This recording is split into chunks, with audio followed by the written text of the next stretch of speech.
This is Ray Mofield once again with the WCBL radio program Oral History. We're visiting at 202 East 15th in Benton at the home of Howard and Peggy Wallace. Howard, appreciate your letting me come.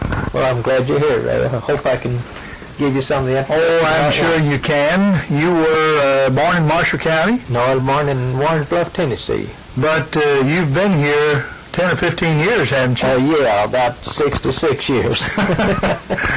Oh, you came as a small child then. To satisfy these genealogists, would you tell us your father's name? Thomas Ray. And your mother? And my mother was Leela McKendry. Mm-hmm. And my dad's dad was Levi Frank Wallace. Mm-hmm. He was a primitive Baptist preacher. They settled down in around Elva down here. On the railroad. I remember that, the old NC in St. L. Right. Mm-hmm.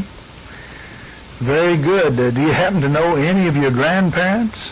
I knew my great-grandparents, grandparents. Joe McKendry was one of my grandparents, and he raised me. My dad had TB and died when I was 5 years old. And my mother couldn't take care of me and the sister, so I wound up with the grandparents. And that way I don't know a whole lot about the Wallace side, because, raised on the other side of the family. And then I knew his dad, Willis McKendry. We was all one big family, lived out here in Happy Hollow when we was young kids. Now, McKendry sounds Irish, I suppose it is. Yes, it is. I don't know. Their tree has never been traced further than Arlington, as far as I know. Mm-hmm. Mm-hmm. But I don't know what nationality. Probably is with a Mac on there and they, some of them a little bit high-strung, like the Irish might be. The Wallace name sounds Scotch. It is. It's Scotch and Scotch-Irish, a lot of times they call it. Probably Irish, maybe. I don't know. I had a distant cousin from Lexington that traced the tree back to North Carolina, but he never did go across and find out any more than he could find out right here in the States. Well, anyway, it's British Isles, and most of our people in the southern states, of course, came that way. Now, coming here as young as you did, you no doubt went to school in Marshall County. Yeah. I was talking to Jody Gillum this morning, trying to find out where I know Otis Gillum was my first teacher, and she didn't remember him teaching at Scale.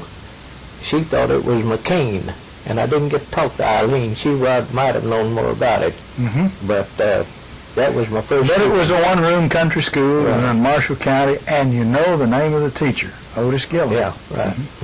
Jody's dad. Yeah. Well, I can remember him, although I don't know how long he's been dead, but I do remember him. He lived here in Benton. 25, 30 years, I guess, something like it. What did you most like in school? Were you a reader or arithmetic? Arithmetic, yeah. I was always real good with figures. I always had a real good hand at writing. I always got straight A's in writing all the way through school. Now then, I barely can write my read my signature.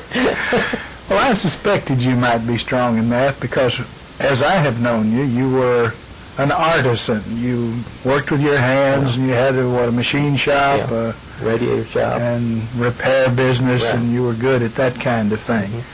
Now, a lot of us people who were in the poetry business never could do much. I remember one time something that you said to Bob Camp. He had bought an air conditioner from you, just as I had, and he drove it to St. Louis, and it didn't work. The red light was on all the way, and you said, well, anybody but a preacher would have known that the belt was known. Installed a pulley out of line or something that ate his belt up before he got St. Louis. Oh, I've thought of that so many times, and it's so true that people who are bookworms are not always the best in mechanics, are they? Yeah, I get that. It comes back to me every once in a while. I sold Bill Morgan a lawnmower here a few years ago, and it didn't have a blade on it. And I kept telling him how good it was cut until we raised it up and found out it didn't have a blade on it. So he's told everybody to cut it. Oh, boy, he doesn't let a chance go by. No, I'm to him and Philip both. I'm Blade. Yeah. Oh, well, we've always done some things like that, all of us. Now, let's see, do you remember any of the games you liked as a young boy growing up? Well, of course, I always liked baseball, town ball. I don't know, they seem like they have another name for it. You never hear mention a town ball mentioned anymore. Do you remember any of the rules of town ball? I remember playing that, and it seems to me, now you check me if I'm wrong, that it was similar to baseball, but you could cross a fella out by throwing the ball in front of him. Mm-hmm. Yeah, and then of course the same group played all the time, but your catcher, if we got the batter out where the catcher batted, and the pitcher came in to catch, and they just kept rotating, and everybody got a chance at bat. The other day I was interviewing a fella, and he said he remembered playing Wolf Over the River. And then somebody else, let's see, what kind of a game did he say that? Well, anyway, the wolf, I believe he said everybody lined up, they held hands, and then you tried to run through and break through the arms. And if you could get through, you were the winner. If you couldn't, well, then you weren't a wolf anymore. I remember playing the game, but I didn't, I guess that's right. I don't remember just how it was played. You had to go get on the end and and then, of course, you just kept going until finally everybody had done the wolf. Right. If they were strong enough, yeah. Of course, hide and seek was a favorite. Marbles. Ante-over was kind of a plain game, but I enjoyed it. You know. And there was something about, I guess that might have been hide and seek. Was that the one where you could get on base and they couldn't touch you? No, hide and seek, the way we played it, you'd have to hide your eyes against a wall or something. Everybody'd go hide, and then you'd go seek them. What kind of a game was it where you got on base or something? You'd stand on a tree root or something and say, well, you can't catch me now. I've forgotten just how that went. About Ray, but I don't remember the game. I played those games in quite a few years. No, it's been a little while. What about the games when you were a young man, maybe starting out courting and so on? Well, then you got into your kissing games. You know, post office. Spin the bottle, post office, and they played those games at the pie suppers that is familiar and liked so well back then, and ice cream suppers and such as that. You'd go and spend all the money you had, probably 50 cents or so, on your best girl's pie or cake or ice cream or a box supper. Yeah, I remember those things. And then she'd go home with someone else. Okay, now, you were married and had a family, and Peggy was married and had a family, and your companions died. Right. And now you've married. Tell us about your first marriage and your children. Well, I had 4 children. One of them's in Detroit. The 3 of them are still here in Marshall County, and I've got 13 grandchildren, and I think about 4 or 5 great-grandchildren. Do they live close enough they can come to see you pretty often? I've got one grandchild here in town, and one in 3 or 4 in Memphis, I believe. Yeah, we see them quite often. They don't make it here while we hunt them down. Now, Peggy was she may have been from Graves County, wasn't Kaler, yeah, down around, well, let's see, well, of course her name was Kaler, Clear Springs, down in that area. And she married a Smith, as I remember. Jerry Smith. And how many children? You remember how many children she had? She just had 2 sons, Danny and Jimmy. And one died in the wreck with his dad. Was that?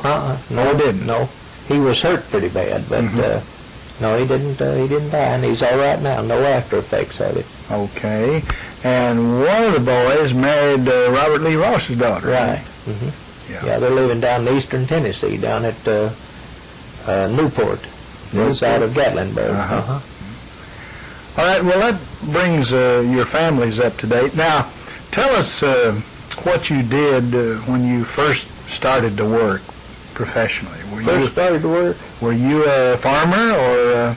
Well, yeah, of course, the kids don't start to work at that time now, but I was farming and plowing with big field plows when I was 10, 11 years old in new ground. I was just thinking about that before you drove up. Catch that plow under a root, and time you wriggle around and get it back out, well, one of the horses would think that the other one was moving, so he'd go too, and he'd hear the plow go back under the root. I've had a few cries over that deal off the field by myself.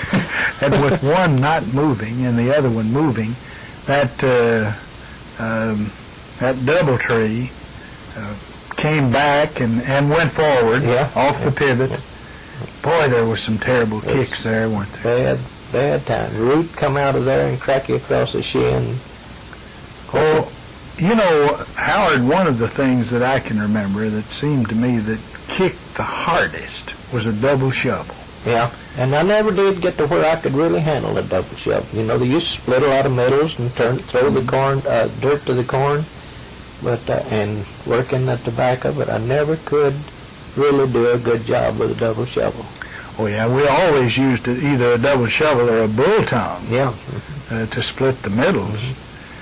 And I can remember when we plowed with those plows and kind of threw up a ridge around the corn, and the terrible thing was you had to go a whole round to plow one row. Yeah. And then I remember how tickled I was when my dad finally got up enough money to buy what they call them, a cultivator? Yeah, a cultivator. With both sides at the same time. And so it plowed both sides at once. There were two horses to it, I believe. It was a case, and you could turn those shovels to where you'd bar out one way and hill up the other way. And besides that, you could ride it. That made a better job out of it. Oh, that was really something. What was the toughest job you did on the farm? I guess cutting wood, the winter's woods, a job that I know I hated it worse than anything else, because it seemed like whenever you had your crops out and they were all laid by, and the fencing was either too dry to do it or it didn't need fixing. Well, then in July and August, well, you'd be in the woods cutting your winter's wood, and that was always rough. Now, you cut wood to burn in the stove to warm the house. Right. Yeah. Did you burn wood in a cook stove? Yeah, split cords and ricks and ricks of stove wood, yeah. You know, I knew a fellow named Van Ratliff, a great friend of mine. We lived next door to them, and he and Hattie, his wife, had no children, and he raised about all the kids that were nearby. And, of course, they did a lot for me.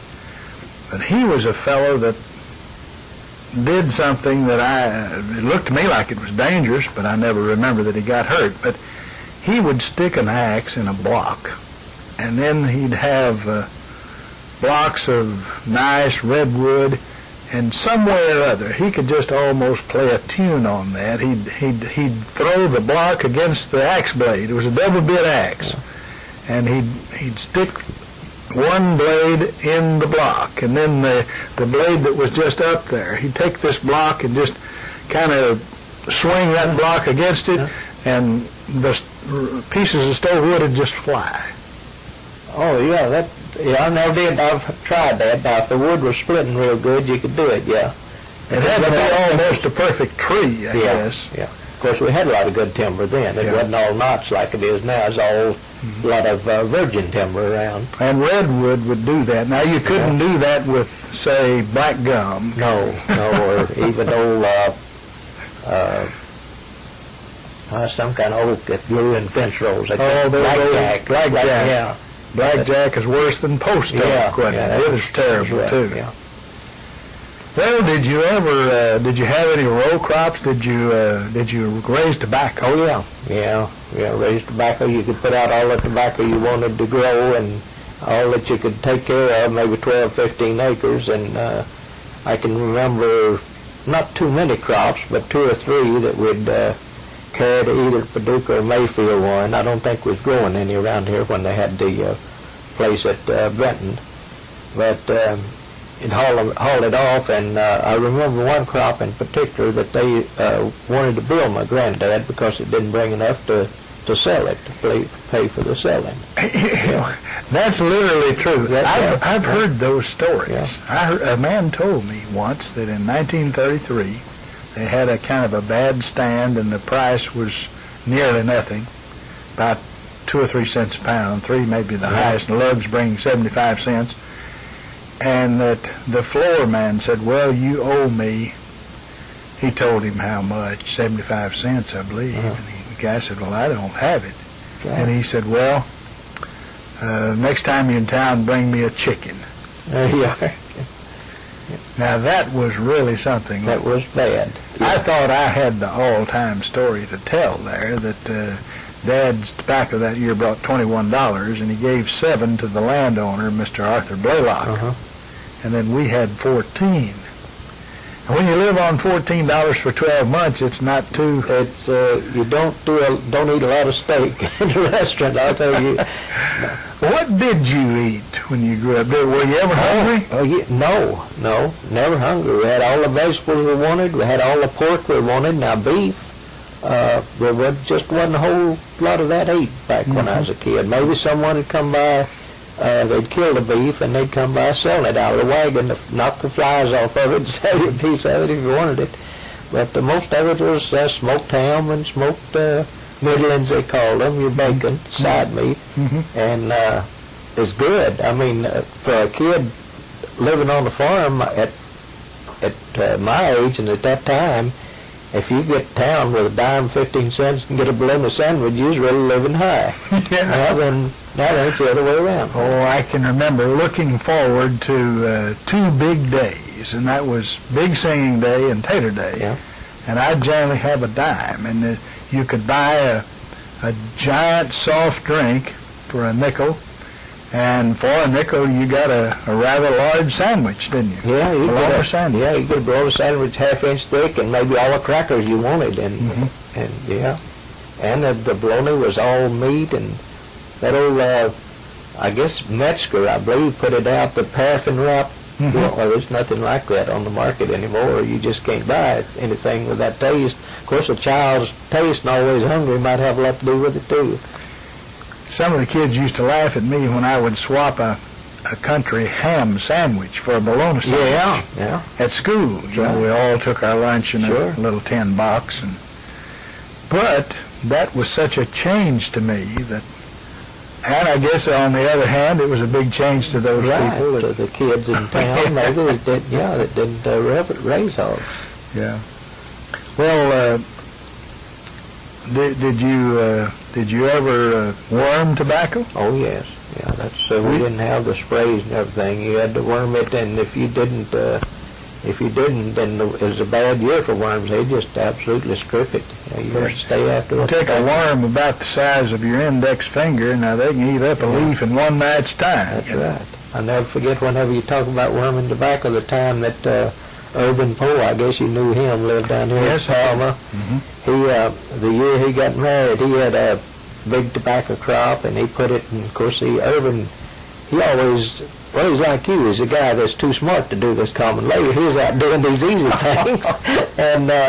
But anyway, he had a tobacco crop, and he put it, whenever it got time to cut, he just cut it, and it was loaded with worms, and he didn't have anything to strip. When he took it down, the worm just finished it up in the barn. Oh, they ate it after they hung it up. Yeah, ate it after he hung it in the barn. They used to tell that on Irvin, and he'd just shake his head to walk off. Yeah. Well, he was when I started doing basketball broadcasts years ago, he would buy every game that Marshall County team would play. Yeah. And so he was a great fellow. That's right, he was. Yeah. Well, Do you remember anything about the town of Benton, the stores, maybe the officers, the churches, or anything you'd want to comment on?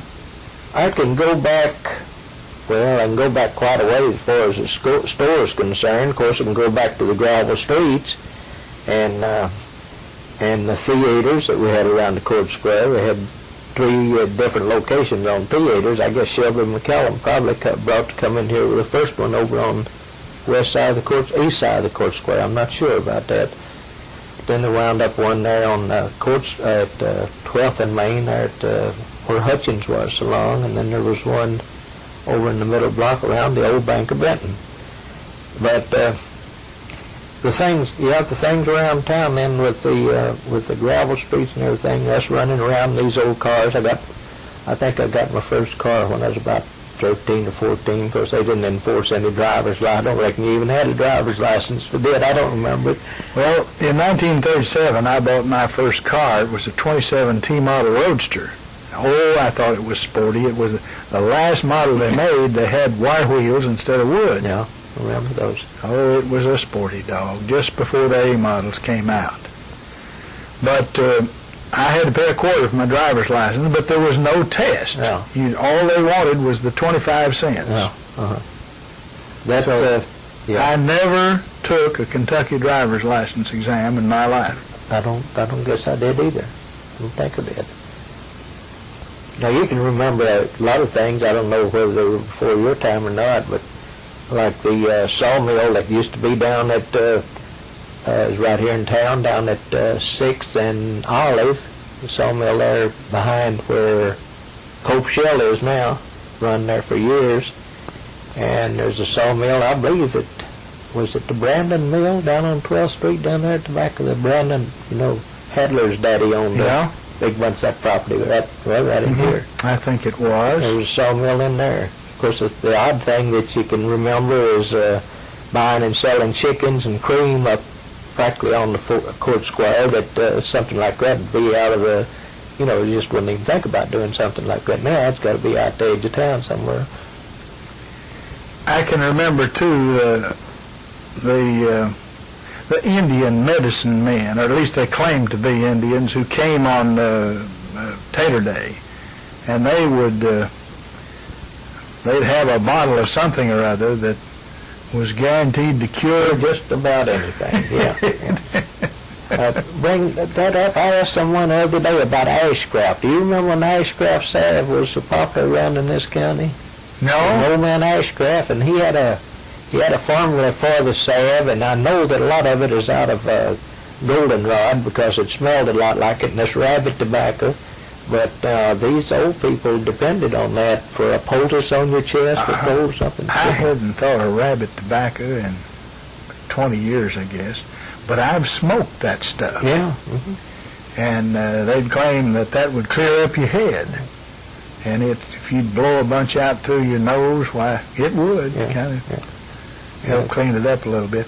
I wonder, Howard, if you would tell the story you told my dad one time that kept him laughing as long as he lived.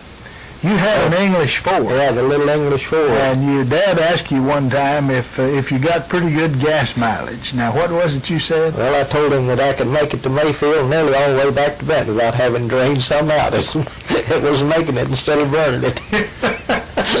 Well, your dad used to spend quite a bit of time up there. He'd walk to town, and he'd stop in and chat with him, and I'd always try to tell him some kind of fib. He enjoyed it so much. He said, well, that guy's crazy. I think that's reading me start and talk to me. Oh, I tell you, we had a lot of fun, and Dad enjoyed life. He did. He sure did. He was a fine old man. I don't know what all the products were that you handled. I know you sold lawnmowers and so on, but I shall never forget the most efficient and the coolingest air conditioner on a car that I ever had. You put it on. It was called Frigid King. Yeah. Add-on unit. I don't know whether that, it must have had 2 tons in it, because I know Dr. Blackburn and I went to Chicago one time, and it it had a green light on the front of it, and every time the compressor came on, that green light would burn. Yeah. And, of course, it cycled off and on, and, most of the time you couldn't tell on nearly any of those air conditioners. The factory units you couldn't tell, and then the other hang-ons you couldn't tell. But I put that on 3 different cars, and when I let it go, I got a little afraid, maybe it was worn out, but it's still working like a charm. How about that? And it put out more cold air. I know Dr. Blackburn says, you're freezing me to death. They were good. Those hang-on units like that were good because they didn't take any fresh air into the car. And the only thing that was really wrong with them, and I don't know if you had that trouble or not, but you get 1 or 2 in the car smoking and not circulating air, getting any fresh air, and your eyes would have a tendency to dry out and burn on you. I don't know if you ever had that problem or not. What do you think has changed most about Benton since you were growing up here? Would it be you mentioned the gravel streets. When did they start paving? Do you remember? I don't know. It must have been sometime during WPA days. I don't know. Maybe a little Most after. all towns. Yeah. I know that's when we got our waterworks is during WPA. But that's the biggest change that I can see. Of course, now it was a great change whenever they added on this gym and these classrooms up here to the Benton School and went inside with the plumbing. That was a big change. Of course, maybe several hundred kids, I don't know, that was going up there, and they still had the old outhouses out there like we did out in the country. Well, Howard, we just have about another minute and a half. Do you have anything special you'd like to say? Well, I can't think of anything right off, except that I really like to get into something like this. I love to be around old people and talk about it. I guess that's a good sign you're getting old. Whenever you kind of reminisce, it really enjoys it. Well, we want to save all we can. Not everything is written down, and many of the traditions have been oral over the years, and we want to save just as many as we possibly can. I thank you for letting me come to visit you. Good to talk to you, Ray. And we've been visiting today for our oral history with Howard and Peggy Wallace at 202 East 15th Street in Benton. This is Ray Mofield. We return you now to our studios.